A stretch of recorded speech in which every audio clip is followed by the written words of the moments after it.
Salut à toutes et tous. On va parler cinéma avec un top. Après top film d'action, je vais vous faire un top film d'horreur. J'adore les films d'horreur. Donc là, il y a un sacré choix à faire. Top 10, c'est suicidaire, mais je le fais quand même. Je commence en 10e avec notre ami Wes Craven. Les Griffes de la Nuit, le tout premier Freddy Krueger. Tout le monde l'a vu. Voilà, mais celui-là, je ne pouvais pas ne pas l'avoir dans un top, même si j'en aurais peut-être mis d'autres avant. Celui-ci, rien que pour l'histoire génialissime d'une espèce de monstre qui vient vous choper dans vos rêves, ne serait-ce que pour cette histoire, je suis obligé de l'avoir. Alors le film a vieilli sur certains effets et autres, j'aurais bien aimé que le remake soit bon, il ne l'est pas.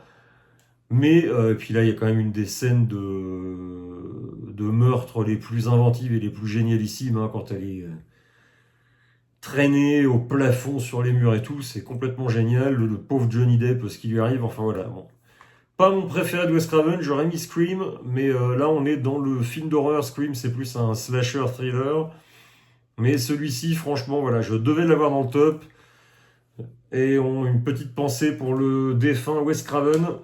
Ensuite, en 9e, je vais vous mettre Land of the Dead.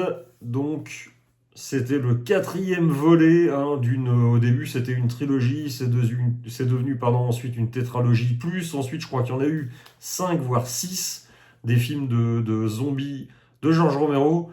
Personnellement, mon petit chouchou, c'est Land of the Dead, même si j'adore Zombie. Ça aurait pu être ex aequo avec Zombie, qui est absolument génial. Le tout premier était fondateur, hein, La Nuit des Morts Vivants. Voilà, ça a eu un impact absolument génialissime sur le cinéma d'horreur. Mais Land of the Dead, franchement, c'est mon petit chouchou du père George Romero, lui aussi malheureusement disparu il n'y a pas si longtemps que ça. En 8e, j'en avais déjà parlé, j'avais fait un petit unboxing. Late Night with the Devil, c'est petit film, petit budget d'un duo de frangins australiens. Mais c'est absolument génial. Allez voir, j'ai une vidéo dessus où j'en parle un peu plus. Et franchement, si vous connaissez pas, enfin moi ça a été un gros coup de cœur, c'était l'année dernière, gros coup de cœur de l'année dernière, film d'horreur quasi indépendant, un très petit budget, et franchement, moi c'est une vraie claque. Après, voilà, c'est un choix encore une fois personnel, il y en a d'autres qui vont hurler. En 7e, Jeepers Creepers, et là, bon alors il y a eu des suites, hein. Le 2 était regardable, très différent mais regardable. Le 3, voilà, il avait plus de budget et on sent qu'il était plus animé par la même force, hein, le pépère Victor Salva. Mais voilà, le premier pour moi c'est légendaire, hein. Ça commence comme une espèce de version de duel de Steven Spielberg. Savoir que c'est produit par Francis Ford Coppola et un des monstres les plus géniaux du bestiaire, de l'horreur. Franchement, ça c'était une grosse claque sur grand écran. Et enfin, la version Blu-ray. Alors, je l'ai acheté en Allemagne. Je ne sais pas s'il est sorti chez nous en France, mais la version Blu-ray est exceptionnelle. En 6e, on parle Wes Craven, mais c'est plus le film de Wes Craven, La Colline à des yeux, le remake d'Alexandre Aja. Premier film américain du pépère Alexandre Aja. Et grosse claque horrifique. C'est absolument monstrueux. J'ai vu le film d'origine évidemment, parce que j'ai vu tous les Wes Craven. Je ferai peut-être pas de portrait de Wes Craven vu l'impact des portraits cinématographiques que je fais ces derniers temps, hein, qui sont tous tombés aux oubliettes. Mais l'original était très sympa, évidemment, pour les époques, c'était ultra choquant, hein, comme La Dernière Maison sur la gauche, qui était évidemment excellent également dans ses premiers films. Mais La Colline à des yeux, là, on a gagné sur le remake, un des rares remakes qui, pour moi, dépasse, voire même enterre le film d'origine. C'est très gore, mais c'est absolument génialissime. Donc, si vous n'avez pas vu la version d'Alexandre Aja, jetez-vous dessus. Pour une fois, un des meilleurs remakes de l'histoire, avec, évidemment, je vous montrerai mon numéro 1, qui est également un remake, mais on en parle dans pas longtemps. En 5e, alors là, c'est le coffret, mais c'est Evil Dead 2.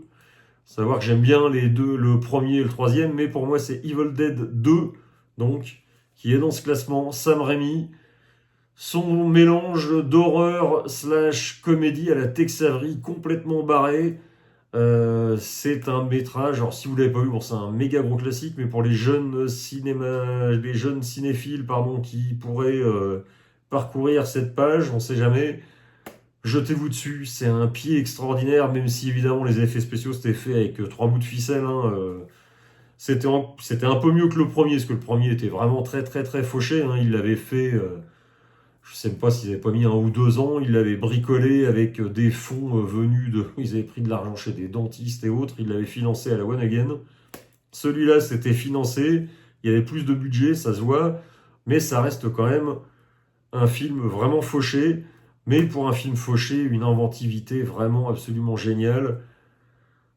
Et Ash, un des personnages les plus célèbres, pareil, Bruce Campbell dans une interprétation absolument géniale.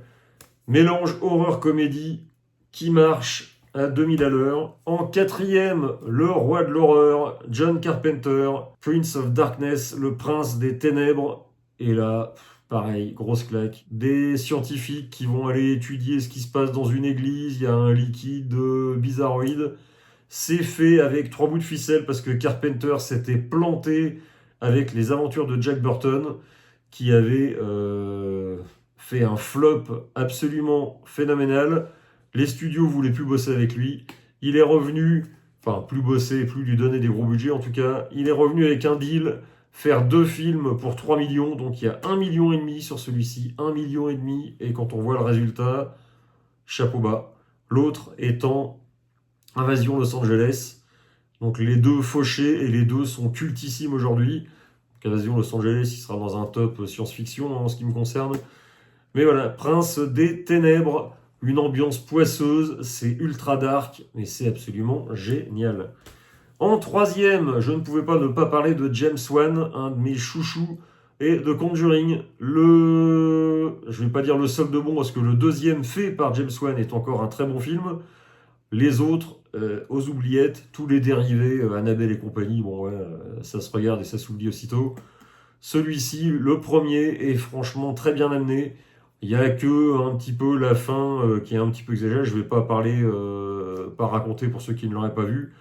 Mais si vous voulez une vraie frousse avec des personnages bien définis, des acteurs vraiment très bons, y compris les gamins qui jouent très bien là-dessus, c'est ultra flippant, c'est ultra prenant de Conjuring. Le premier, vous pouvez aussi voir le deuxième qui est très bon. Les autres, vous pouvez zapper ailleurs.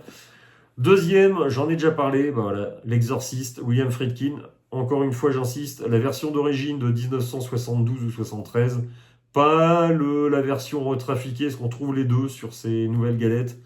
On trouve la version où il y a tout un tas de rajouts qui ne servent à rien, qui sont redondants. Il y a une fin qui a changé, qui pour moi n'a pas l'impact qu'avait la fin d'origine. Donc regardez le métrage d'origine qui est en plus très bien remasterisé. Et c'est une claque. Et là, c'est pour moi un des plus grands films d'horreur avec celui qui va suivre, où on emmène vraiment des personnages et donc on se prend à l'histoire et donc on est terrifié parce que on est à fond avec les personnages. Et le premier, j'en ai déjà parlé moult fois, John Carpenter encore, The Thing, avec Kurt Russell dans le rôle principal. Et là, franchement, c'est une claque de tous les instants. C'est visuellement un des films les plus beaux que j'ai vus. Les effets spéciaux, pour moi, sont les meilleurs effets de maquillage qu'on ait jamais fait, y compris avec le Loup-garou de Londres et autres. Pour moi, c'est les meilleurs. C'est ultra terrifiant sur les effets. C'est pas un film qui, moi, perso, me fout une flip de fou. Enfin, sauf quand je l'avais vu quand j'avais 12 ans à l'époque. Mais adulte, c'est un film qui est ultra prenant par sa tension. Et bon, je l'ai vu, j'ai dû le voir 30 ou 40 fois. Je le regarde quasiment une fois par an. Donc peut-être même 2 d'ailleurs. Et là, le montage, le remix, le remaster, je vais y arriver. 4K est absolument fabuleux. Le Blu-ray est également très beau. Si vous n'avez pas de 4K, le Blu-ray est superbe. Mais le 4K, pour une fois, vaut le coup. On a l'impression que ça a été tourné hier. Et franchement, là, c'est pour moi voilà, le top du film d'horreur. Alors, dans ce top, évidemment, manque l'exceptionnel Massacre à la tronçonneuse de Tobe Hooper. Je le mets en 11e. C'est un film évidemment à voir, un des films classiques absolus. Il y a aussi Psychose, mais Psychose pour moi c'est plus un thriller, pas vraiment un film d'horreur à proprement parler. Mais jetez-vous sur, évidemment, j'aurais mis en 11e Massacre à la tronçonneuse. Il y a également un truc marrant, c'est que Massacre à la tronçonneuse, le remake de Marcus Nispel était également très bon. Alors là, on était plus sur une espèce de version slasher, hein, ça reprenait évidemment l'histoire d'origine, il y a Leatherface, avec le masque de peau et compagnie, inspiré d'Ed Gein, mais c'était plus un slasher que le film d'origine qui était ultra poisseux, je sais pas, c'est pour moi le film le plus poisseux de l'histoire, un petit bijou absolu du film d'horreur, donc je tiens à le mentionner. C'est un top 10, mais voilà, évidemment, j'aurais mis le grand Massacre à la tronçonneuse. Je vous signale au hasard des petits films, si vous ne les avez pas vus, jetez-vous dessus. On a Esther qui est très très bon. Alors j'ai pas vu la suite, hein. Je pense pas que ça soit très bon qu'ils ont fait peut-être 15 ou 20 ans après. Mais Esther était excellent dans le genre film d'horreur. J'ai déjà parlé de The Relic, voilà, avec le regretté Tom Sizemore qui est absolument génial, Penelope Ann Miller, film de Peter Hyams. Ça, c'est absolument à voir avec des effets spéciaux encore une fois géniaux. C'est de la fin des années 90 ou début 2000, je sais plus. Et franchement, c'est un film dont on ne parle quasi jamais. Je tiens à le mentionner ici. Il serait dans un top 20, hein, The Relic. Il y a le film espagnol Rec. Alors, il y a eu plusieurs moutures pour moi. Le tout premier était excellent, encore une fois. Je parle du film espagnol, pas du remake bizarroïde américain. D'ailleurs, je ne sais plus si je l'ai vu. Faut absolument voir faut absolument voir le film espagnol Rec. Wrong Turn, qui est absolument excellent. Le tout premier, c'est pareil. Il y en a. C'est Détour mortel en français, hein. Détour mortel, il y en a 150 milliards. Celui-ci était franchement très bon. S'inspirait évidemment, bien sûr, de Massacre à la tronçonneuse. Je tiens à signaler Le Maître des Illusions, Lord of Illusions en anglais, Le Maître des Illusions de Clive Barker, qui est normalement un auteur comme Stephen King, hein, un auteur de littérature, donc de science-fiction et d'horreur surtout. Et là, le film est très bon avec Scott Bakula dans un de ses rares rôles sur grand écran, hein, héros de série télé normalement, mais très très bon, le maître des illusions. Et j'en ai parlé aussi, Mandy, du fils de George Cosmatos, Panos Cosmatos, et franchement, on aime ou on n'aime pas, histoire de vengeance complètement timbrée, mais visuellement absolument magnifique, avec un Nicolas Cage, barré comme d'habitude. Donc ça, c'était les films d'horreur pour moi à signaler. Il y a évidemment, il y a Saw, il y a tout un tas d'autres choses, hein. Ça, c'est des petits films, entre guillemets, que vous n'auriez peut-être pas vus. Donc si vous voulez, sur le top, j'ai mis quand même pas mal de classiques, à part Late Night with the Devil, qui est un des grands inconnus, entre guillemets, du top 10. Voilà, je vous mettais deux, trois petits tips. Mettez-moi, si vous avez le courage, un top 10 ou votre film préféré d'horreur ou vos 2-3 films préférés d'horreur, on en discute ou pas. J'espère que ce top sera vu un peu plus que mes autres vidéos au cinéma. Et on se retrouve pour de la musique ou du cinéma, mais je sais pas. Dites-moi dans les commentaires si ça vous intéresse que je continue des vidéos au cinéma. Sincèrement, vu le nombre de vues que j'ai, je doute que je continue très longtemps. Ou alors je ferai des shorts et des critiques de films comme j'ai pu le faire pour Running Man. Mais dites-moi si vous voulez que je continue de faire des top cinéma ou si je ne parle que sur les grandes vidéos de musique. Parler pour 2 ou 3 personnes, c'est pas forcément super intéressant de perdre son temps comme ça. On s'abonne, on like et à plus.